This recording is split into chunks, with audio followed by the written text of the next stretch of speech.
सदैव अपने बयानों को लेकर चर्चा में रहने वाले स्वामी प्रसाद मौर्य ने ईवीएम को लेकर बड़े सवाल उठा दिए हैं।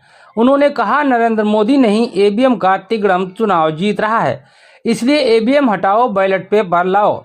स्वामी प्रसाद मौर्य रविवार को यूपी के बलिया में बौद्ध सम्मेलन को संबोधित कर रहे थे।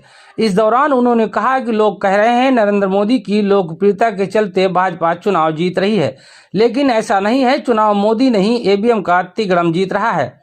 उन्होंने कहा, जब यूपी में विधानसभा चुनाव हुआ तो मतगणना के दौरान 403 विधानसभा सीटों में 309 सीटों पर बैलेट पेपर की गिनती के दौरान सपा जीत रही थी और भाजपा मात्र 94 सीटों पर जीत रही थी।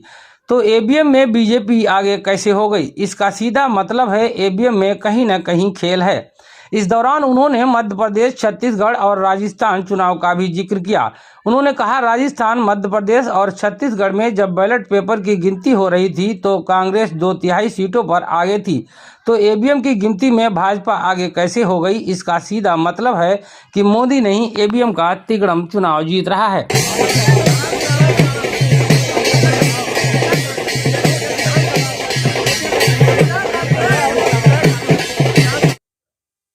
सम्मान स्वाभिमान को कुचलने वाले लोगों को जवाब देना होगा। आपके अधिकारों पर, आरक्षण पर डकैती डालने वाले लोगों को सत्ता से बाहर का रास्ता दिखाना होगा। कुछ लोग कहते हैं कि मोदी जी जीत रहे हैं। मैं कहता हूं मोदी नहीं जीत रहे हैं, ये ईवीएम का तिकड़म जीत रहा है। क्योंकि 2022 उत्तर प्रदेश का असेंबली चुनाव हुआ, 403 विधानसभा में 309 सीटों पर बैलेट पेपर वोटिंग में समाजवादी पार्टी आगे थी। बैलेट पेपर वोटिंग में भाजपा मात्र 94 सीटों पर आगे रही। ईवीएम मशीन में भाजपा आगे कैसे हो गई? इसका मतलब है ईवीएम में कहीं ना कहीं कोई खेल है। अभी अभी जिन प्रदेशों में चुनाव हुआ, राजस्थान, मध्य प्रदेश, छत्तीसगढ़ में बैलेट पेपर वोटिंग में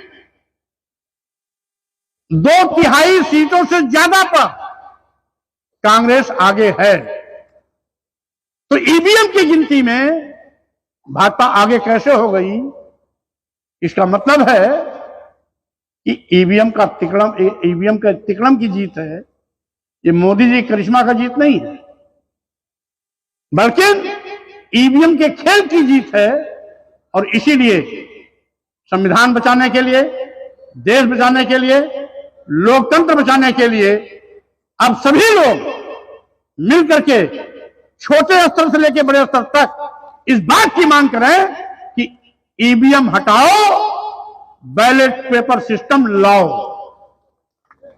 ईवीएम हटाओ, बैलेट पेपर वोटिंग सिस्टम लाओ।